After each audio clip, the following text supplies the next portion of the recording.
Thank you for joining me for today's episode of Once Upon a Crime. As I write this episode, we are in the thick of campaign season in the United States, and we're approaching November's hotly contested 2024 presidential election. Politics may or may not be something you pay attention to. I've been a bit of a political junkie since I could first cast a ballot, but not everyone follows their local or national political races. In fact, I dare say that some people try to avoid it at all costs. Understanding the nuances of ballot measures, learning who the candidates are and what they stand for, and staying updated on party platforms can take a lot of time and energy.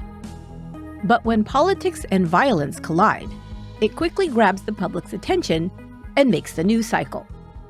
Of course, there has always been political violence. Everything from armed rebellions and coups to civil wars and political assassinations have, unfortunately, been part of political history. In this month's series, The Politics of Murder, we'll take a look at cases where violent acts are perpetrated upon political figures. First up, a young man begins to lose his grip on reality and fixates on a congressperson whom he targets for assassination. Jared Lee Loughner's mass shooting at a community political event will spark debate regarding violent political rhetoric, gun control laws, and the state of mental health care in the U.S. This is Chapter 1 of The Politics of Murder, the shooting of Gabby Giffords.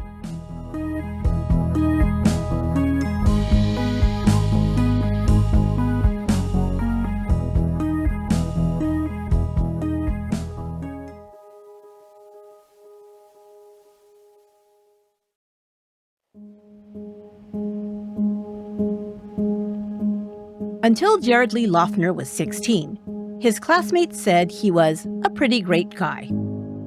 He was kind and sweet, according to a girl he briefly dated. He was creative and sensitive and enjoyed reading and writing short stories. He was proud enough to share one of these short stories with friends who found it fairly complex. It had a lot of hidden metaphors in it, his friend Bryce Tierney remembers. However, Loughner began to change during his junior year at Mountain View High School. He started binge drinking and avoiding most of his former friends. He'd always been quiet, but previously, according to Bryce, he'd been a normal teen, attending concerts, hanging out, and listening to music. Loughner began sharing his philosophical beliefs with his friends. They were steeped in nihilism, with Loughner arguing that, quote, words meant nothing, life meant nothing. His friend Bryce would shoot back, if it means nothing, then what you're saying means nothing.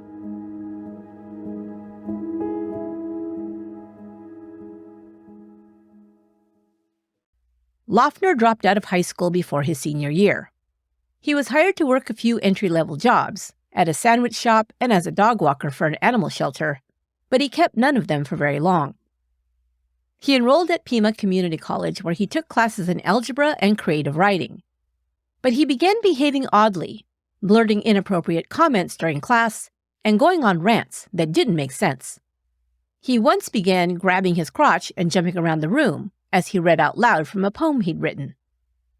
When others shared their writing, he would mock them and laugh about sensitive subjects, like when one classmate read a poem concerning abortion. "Wow, she's just like a terrorist. She killed a baby," he laughed, making his classmates uncomfortable. Loughner began loudly and publicly complaining to anyone in earshot that Pima Community College was, quote, fraudulent and unconstitutional. His moods were erratic, and he became increasingly disruptive. Campus police officers had a half-dozen encounters with Loughner for classroom and library disruptions. The head of the campus police suggested to the college dean that Loughner be expelled, but the dean declined to do so, concerned with the students' due process rights. Loughner remained a part-time student at Pima Community College for 5 years. As his behavior became more odd and concerning, his classmates grew afraid of him and wondered if he was disturbed enough to be dangerous. As American students in 2010, they were aware of the increasing number of school shootings by unhinged students and didn't want to become statistics. One of Loughner's classmates shared her concern in an email, writing, "We have one student in class who was disruptive today. I'm not certain if he was on drugs or disturbed. He scares me a bit. The teacher tried to throw him out, but he refused to go, so I talked with the teacher afterward. Hopefully, he will be out of class very soon and not come back with an automatic weapon." Another email read, "We have a mentally unstable person in the class that scares the living crap out of me. He is one of those whose picture you see on the news after he has come into class with an automatic weapon. I sit by the door with my purse handy. If you see it on the news one night, know that I got out fast." Finally, in September 2010, Loughner had another outburst in class in which he verbally abused the instructor. In October, school officials decided it was time to meet with the problematic student after Loughner posted a cryptic YouTube video they found concerning.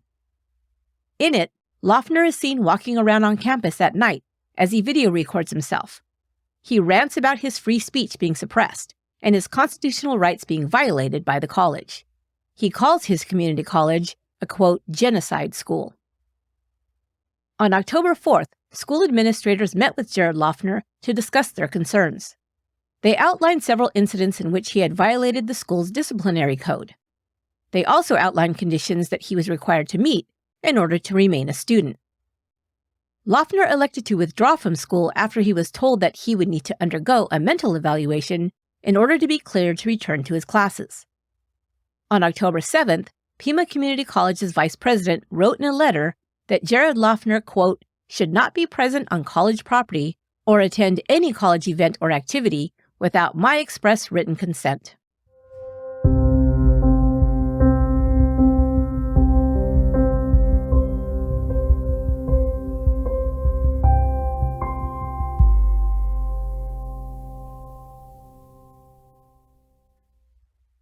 Jared Lee Loughner was born in 1988 and raised in Tucson, Arizona. His parents, described as private people who didn't interact much with their neighbors, were Randy and Amy Loughner. Loughner shared his strange and sometimes incomprehensible worldview on his MySpace page.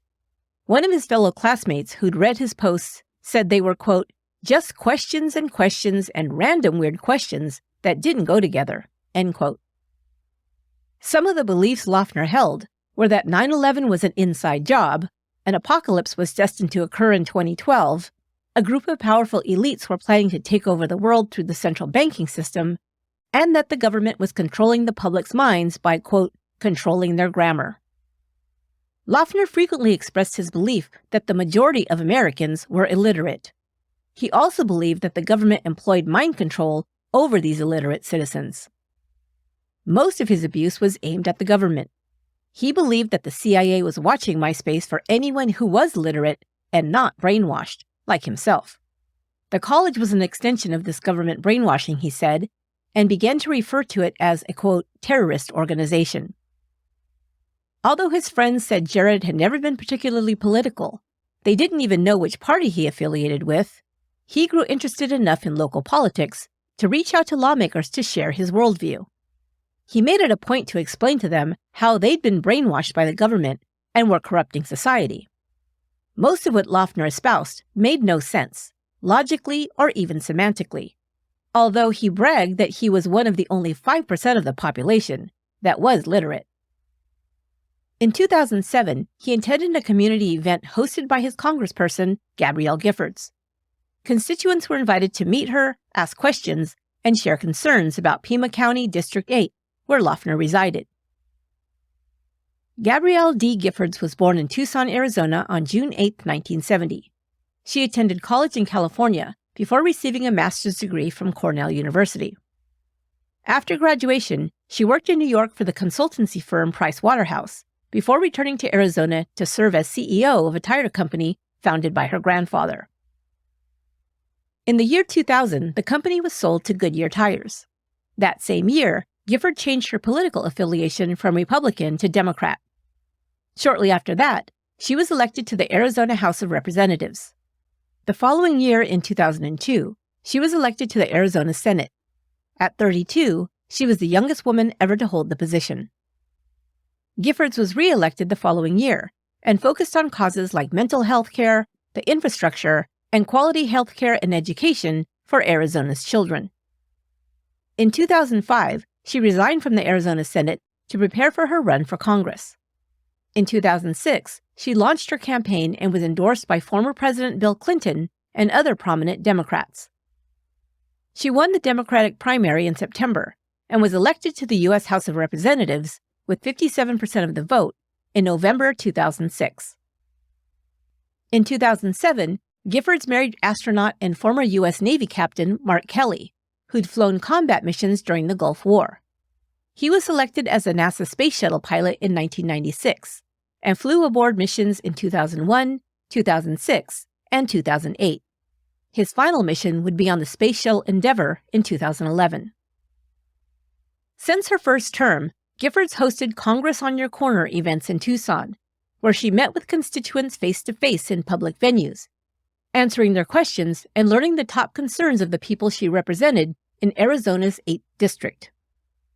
In 2007, Loughner attended Giffords' Congress on Your Corner event. There he spoke with the Congresswoman and left disappointed with their interaction. He complained to his friend Bryce that Gabby Giffords hadn't answered his question satisfactorily. "What was his question?" Bryce inquired. Loughner answered, "What is government if words have no meaning?" "Can you believe it? She wouldn't answer my question," Loughner scoffed.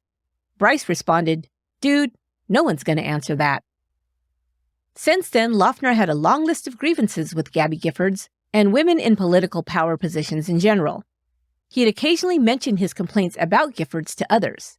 He commented about her disparagingly when he felt she'd, quote, passed a stupid law, or did or said something he classified as ridiculous.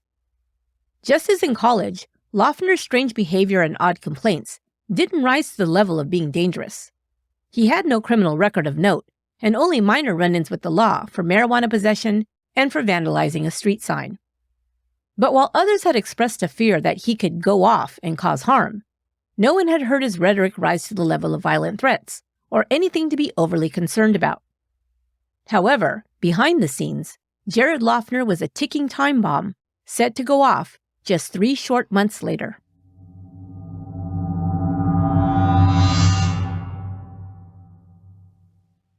Soon after being expelled from college due to disruptive and odd behavior, Jared Lee Loughner began to unravel even further. He could not hold a job, and at 22 was still living at home with his parents. In November 2010, Loughner purchased a Glock 19 semi-automatic pistol. He'd previously purchased a 12-gauge shotgun and once asked Tierney and another friend to go shooting with them. Tierney said they'd declined, later admitting, quote, "We were sketched out, and we were like, I don't think Jared's a good person to go shooting with," end quote. Loughner began posting more frequently about terrorists and terrorism, stating, quote, "A terrorist is a person who employs terror or terrorism, especially as a political weapon." He also continued his rants against the government. "I can't trust the current government," he wrote, "because of the ramifications. The government is implying mind control and brainwash on the people by controlling grammar." He stated that, quote, "The majority of people who reside in District 8 are illiterate. Hilarious." Ironically, Loughner misuses words, writing implying instead of employing, brainwash instead of brainwashed, etc., and has atrocious sentence structure in his written screeds while making this claim about others. Although Loughner's parents have not spoken publicly about what happened next, they must have been concerned enough about his behavior to take some precautions. Like anyone else, they probably were unaware of how disturbed their son had become. However, his father had taken the precaution of disabling his son's car every night. What precipitated this measure has never been fully explained. What we do know is that on the night of Friday, January 7th, 2011, Jared Lee Loughner did have the use of his vehicle, an older model black Chevy Nova. He drove around Tucson most of that night running errands. At 11:30 p.m., he dropped off a roll of film to be developed at a Walgreens drugstore. He then stopped at a convenience store before checking into a room at a Motel 6 near the highway. At 2 a.m., he returned to Walgreens to pick up his photos. They included a selfie Loughner took, clothed in only G-string underwear. He holds his semi-automatic pistol over his crotch. A little after 4 a.m., Loughner posted one of the photos he'd developed that day on his MySpace page and added the following text: "Goodbye, dear friends. Please don't be mad at me." Randy Loughner heard his son's car leave around 6 a.m. Saturday morning. It was now January 8th. At 7 a.m., Loughner visited a nearby Walmart store and attempted to purchase ammunition. The clerk refused to sell it to him due to his, quote, demeanor. However, he traveled to another store, a super Walmart, and was able to purchase the ammunition about 20 minutes later. He also bought a black backpack-style diaper bag. Around 7:30 a.m., Loughner drove toward the I-10 freeway and ran through a red light. An officer with the Arizona Fish and Game Department pulled him over. The patrolman noted that Loughner was dressed in dark clothing, a black hooded sweatshirt and dark jeans. He had a bandana covering his head, but when the officer approached, he removed it, and the officer observed that his head was shaved bald. He asked Loughner for his license and registration. He ran the information through the patrol car's computer and determined that Loughner had no violations or outstanding warrants on his record. He returned to the driver and handed him back his documents. The officer recalled that Loughner appeared nervous but calm.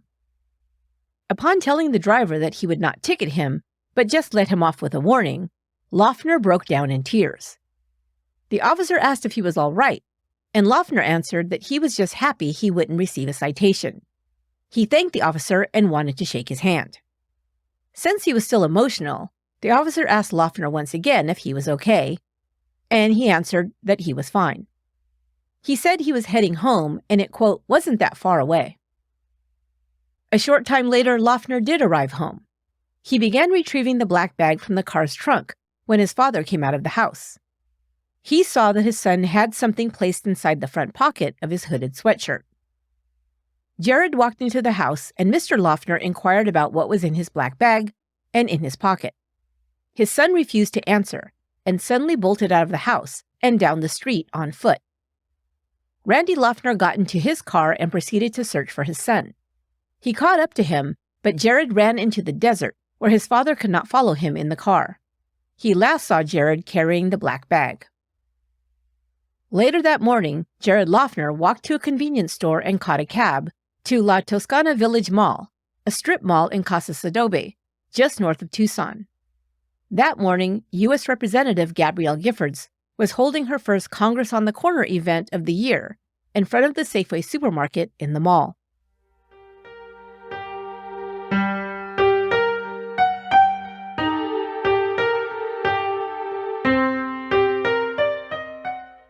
At 10 a.m., Congresswoman Gabrielle "Gabby" Giffords and several staff members arrived at the Toscana Village Mall and prepared to meet her constituents. From inside her car, Giffords tweeted, "My first Congress on your corner starts now." She and her aides set up a folding table in front of the supermarket. 20 to 30 people were gathered to meet the Congresswoman. At 10:10 a.m., a few people were waiting in line to speak with Gabby Giffords. Jared Loughner pushed past them, walked up to Giffords, drew a pistol from the front pocket of his sweatshirt, and shot her once in the head. As she fell, chaos erupted. People began screaming and running as Loughner started firing randomly into the crowd. A witness would later report hearing 15 to 20 gunshots before the gunman stopped to reload. As he did so, a man in the crowd grabbed for the gun. Kenneth Veeder was a veteran of the Vietnam War and instinctively reached to try and disarm the shooter. As Loughner turned to avoid Veeder, the clip from the pistol's magazine fell onto the ground. Another bystander, Patricia Maish, grabbed it. At the same time, Roger Salzgeber, who witnessed this, grabbed a folding chair and struck the gunman with it. A retired Army Colonel, Bill Badger, had been shot and superficially wounded. He now tackled the gunman to the ground. Others jumped in to subdue him. Along with Badger, Patricia Maish, and Roger Salzgeber, Joseph Zamundo ran to assist in holding the gunman down until help could arrive. The shooting had begun at 10:10 a.m. Just 1 minute later, the first calls to emergency services were placed. Within 4 minutes, police and paramedics would be on scene. Daniel Hernandez Jr., one of Giffords' interns, applied pressure to the gunshot wound in her forehead and made sure she didn't choke on blood while they waited for the paramedics. He and the first paramedic to arrive, Aaron Rogers, were credited with taking swift life-saving measures that would prove crucial. A couple who happened to be present that morning David and Nancy Bowman, were trained medical professionals. They immediately began assessing the victims and rendering aid. David Bowman was a physician and Nancy was a nurse. As Jared Loughner was handcuffed and taken into police custody, the wounded were rounded up and taken to nearby hospitals. Others would not be so lucky and would be declared dead at the scene. Among the wounded were Ron Barber and Pam Simon, both members of Giffords' staff. Other wounded were Bill Badger, Kenneth Veeder, George Morris, Mavie Stoddard, and Gabrielle Giffords, who miraculously still clung to life after being shot point-blank in the head. Dead at the scene was Judge John Roll, 63, the chief judge of the U.S. District Court for Arizona. President George H.W. Bush named Judge Roll to the federal bench in 1991. A native of Pennsylvania, Roll had earned his law degree from the University of Virginia. A lifelong Republican, he'd been married to his wife Maureen for 41 years and had 3 sons. Also listed among the victims was Gabriel Gabe Zimmerman, age 30. A member of Giffords' staff, Zimmerman was recently engaged with his wedding date set for 2012. He was the first congressional staffer to be killed in the line of duty. Dorothy Dot Morris, age 76, a retired secretary, attended the event with her husband George. They had moved to Arizona from Las Vegas after her husband retired as a pilot with United Airlines. She was killed in the shooting. George was wounded but survived. Phyllis Schneck, 79, was a retired homemaker from New Jersey. She wintered in Tucson and was not particularly interested in politics. She didn't usually shop at the Safeway supermarket where she was killed. Schneck was devoted to community work, her 3 children, 7 grandchildren, and her husband Ernie. Dorwin Stoddard, a 76-year-old retired construction worker, sacrificed his life to save his wife, Mavie. He threw his body over hers to shield her from the bullets. She survived. 9-year-old Christina Taylor Green was interested in politics and was invited to the event by her neighbor, Susan Heilman. Christina was the only person killed that day who didn't die at the scene. She was rushed to the hospital, where she was pronounced dead on arrival. Her neighbor Susan was hit by 3 bullets, but survived. Christina was a 3rd grader at Mesa Verde Elementary School. She had been born on the day terrorists flew airplanes into the World Trade Center, 9/11/2001. She was one of the children featured in a book titled Faces of Hope, Babies Born on 9/11. Gabrielle Giffords was transported to the University of Arizona Medical Center and rushed into surgery. She was in the operating room less than 40 minutes after the shooting began. Giffords underwent emergency brain surgery, which she survived. She was then placed in a medically induced coma to allow her brain to rest. 3 days later, on January 12th, a memorial ceremony for the victims and families of the Tucson shooting was held at the University of Arizona. Over 14,000 people were in attendance, with President Barack Obama being the featured speaker. When Obama arrived in Arizona, he first stopped to visit Congresswoman Giffords in the hospital. Just a short time later, he began his speech with good news. While he was visiting her, she opened her eyes for the first time since the shooting. "Gabby opened her eyes," the president beamed.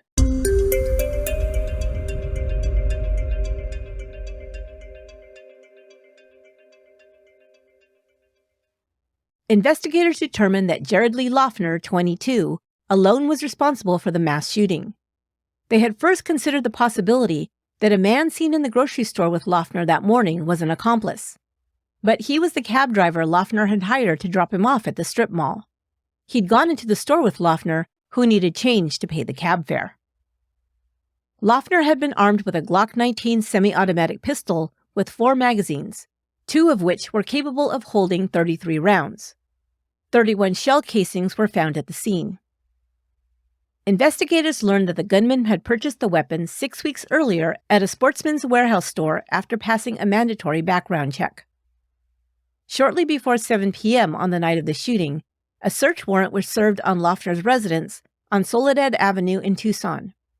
As it was being processed for evidence by the Pima County Sheriff's Office and FBI agents, his parents returned home to find crime scene tape and officers surrounding their home. When Amy Loughner was told what her son had done, her knees buckled and she nearly fainted. His father, Randy, sat on the curb in front of his house and cried. 3 days later, the Loughners would make their only statement to the press, saying, quote, "This is a very difficult time for us. We ask the media to respect our privacy. There are no words that can possibly express how we feel. We wish that there were, so we could make you feel better. We don't understand why this happened. It may not make any difference, but we wish that we could change the heinous events of Saturday. We care very deeply about the victims and their families. We are so very sorry for their loss. Thank you, the Loughner family." At the police station, Loughner refused to speak with investigators, invoking his Fifth Amendment rights.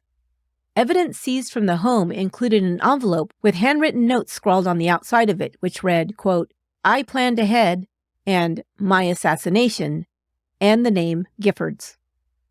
Inside a safe, they also found a letter from Gabby Giffords' office in 2007, thanking Jared Loughner for attending a Congress on Your Corner event that year. A black backpack matching the description of the one his father had seen in Loughner's possession that morning of the shooting was found in a nearby desert area. It contained more 9mm ammunition. Loughner was booked on murder charges and held without bail at the Federal Correctional Institution in Phoenix. On January 19th, a federal grand jury handed down an initial 3-count indictment against Loughner on charges of the attempted assassination of Gabrielle Giffords and the attempted murder of federal employees, congressional aides Ron Barber and Pamela Simon. U.S. Attorney Dennis Burke made a statement. The investigation was in its early stages, and he explained that these charges were just the beginning of legal action. Quote, "This case also involves potential death penalty charges, and department rules require us to pursue a deliberate and thorough process," Burke stated, adding, "We are working diligently to ensure that our investigation is thorough and that justice is done for the victims and their families." The state of Arizona filed murder and attempted murder charges for the victims who are not federal employees, with all charges against Loughner totaling 49 counts. Conviction on either the federal or state charges could impose the death penalty. All Arizona-based federal judges recused themselves from the case because of their close ties to one of the victims, Chief Judge John Roll.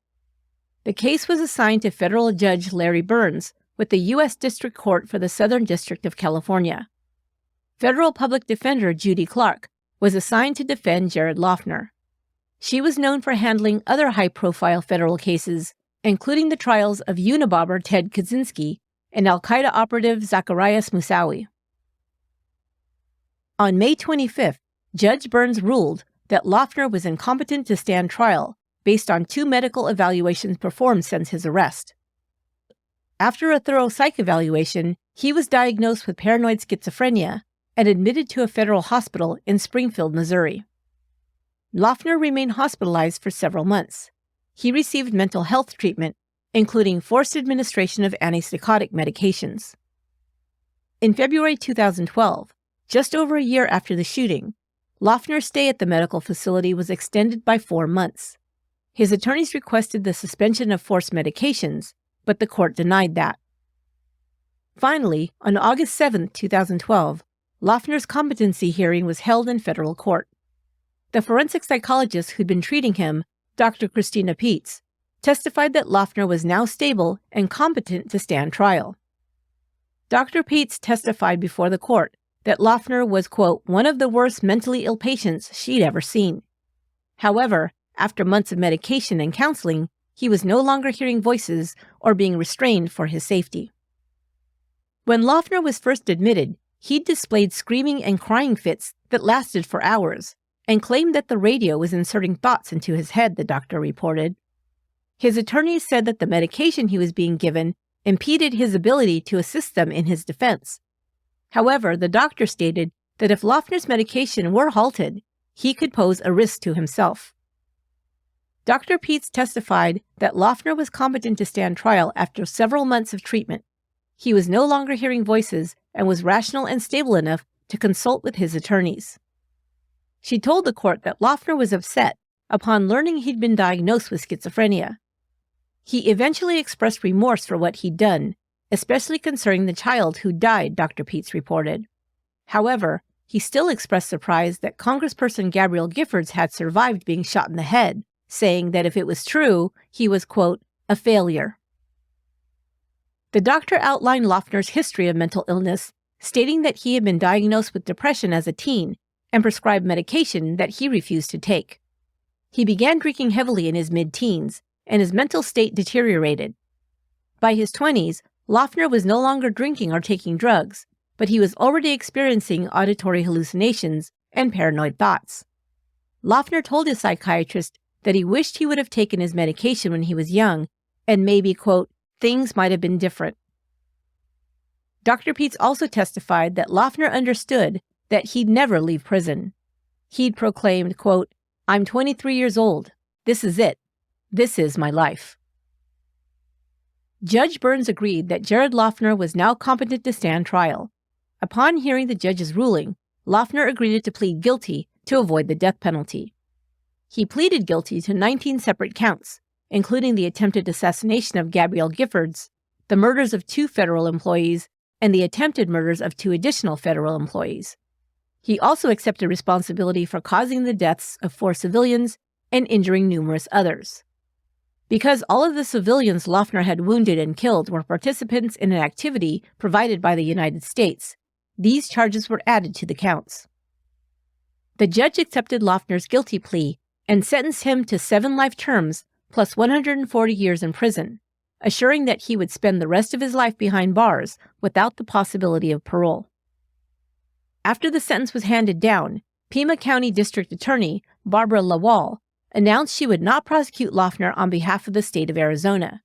She had consulted with the survivors and the families of the deceased, who had agreed Loughner had already received an appropriate sentence and that justice had been done. This would also spare them the ordeal of a prolonged trial.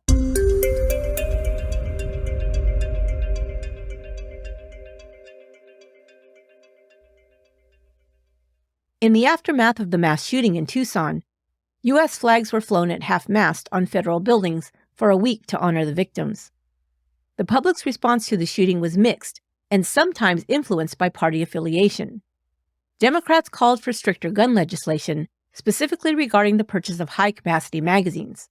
The access to mental health care in the U.S. was also debated. Calls were also made to, quote, tone down the harsh political rhetoric, with Republicans and Democrats pointing fingers at each other. Vice presidential candidate Sarah Palin was harshly criticized for posting a United States map on her website with the image of crosshairs of a gun sight superimposed over it. The targets were drawn over 20 Democratic congressional districts her campaign marked for defeat in the 2010 midterm elections. Gabrielle Giffords and her district were among the areas identified with crosshairs on the map. The tweet sent by Palin's campaign, along with the map, read, quote, don't retreat, instead, reload. Palin responded by condemning the violence perpetrated against Representative Giffords and the other victims, but rejected the idea that her campaign had any responsibility for the mass shooting. However, others said she, along with other Republicans, had used, quote, rhetorical extremism, which can and has led to violence and murder, in their campaign ads and speeches. Howard Kurtz, a journalist for the Daily Beast, responded, quote, let's stop using the blame game. Palin's use of the crosshairs was dumb, but so is liberals' sickening ritual of guilt by association. This isn't about a nearly year-old Sarah Palin map, he wrote. It's about a lone nutjob who doesn't value human life, end quote. As the debates and finger-pointing raged, the nation's leader tried to calm the situation during his speech at the memorial ceremony in Arizona, just days after the mass shooting. In the nationally televised speech, watched by millions, President Barack Obama asked Americans to, quote, sharpen our instincts for empathy, stating, at a time when our discourse has become so sharply polarized, at a time when we are far too eager to lay the blame for all that ails the world at the feet of those who think differently than we do, it's important for us to pause for a moment and make sure that we are talking with each other in a way that heals, not a way that wounds. Rather than pointing fingers and placing blame on one ideology or cause, the president warned against simple explanations, saying that the thoughts, quote, that lurked in the inner recesses of a violent man's mind were simply unknowable. He concluded by saying, quote, If this tragedy prompts reflection and debate as it should, let's make sure it's worthy of those we have lost. If their deaths help usher in more civility in our public discourse, let us remember that it is not because a simple lack of civility caused this tragedy. It did not, but rather because only a more civil and honest public discourse can help us face up to our challenges as a nation in a way that would make them proud.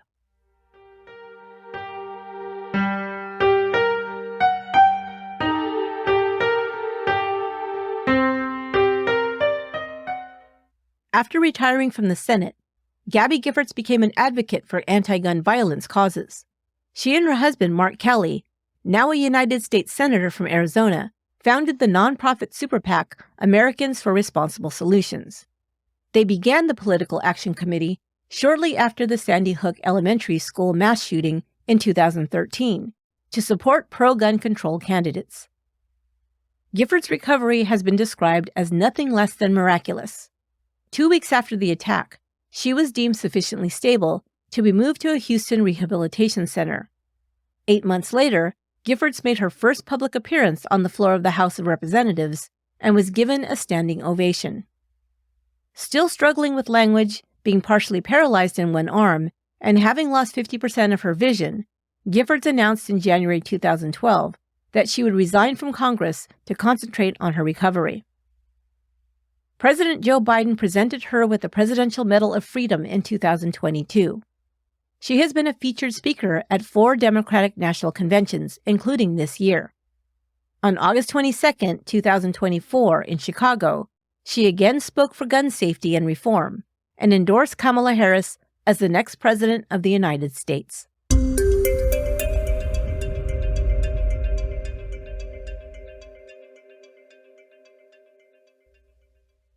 The youngest victim of the Tucson shooting, 9-year-old Christina Taylor Greene, was honored at Pennsylvania State University with a brick on the alumni walk in her memory.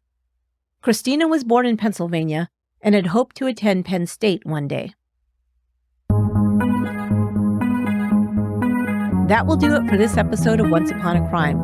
To support the podcast, please consider becoming a Patreon member. For just $5 a month, you'll get bonus episodes, all episodes ad-free, as well as behind-the-scenes looks at Once Upon a Crime and merchandise goodies sent to you in the mail. You can also help us out by following us on social media and liking and commenting. It costs nothing, just takes a second of your time, and goes a long way towards helping others find the show. I'd really appreciate it. Thank you so much. There's a link in the show notes. Once Upon a Crime is written and produced by me, Esther Sanchez-Ledlow. My executive producer is Lorena Garcia, and my researcher is Emma Battaglia. I'll be back next week with another episode in the series, The Politics of Murder, and I hope you'll join me then. Until next time, be good to one another.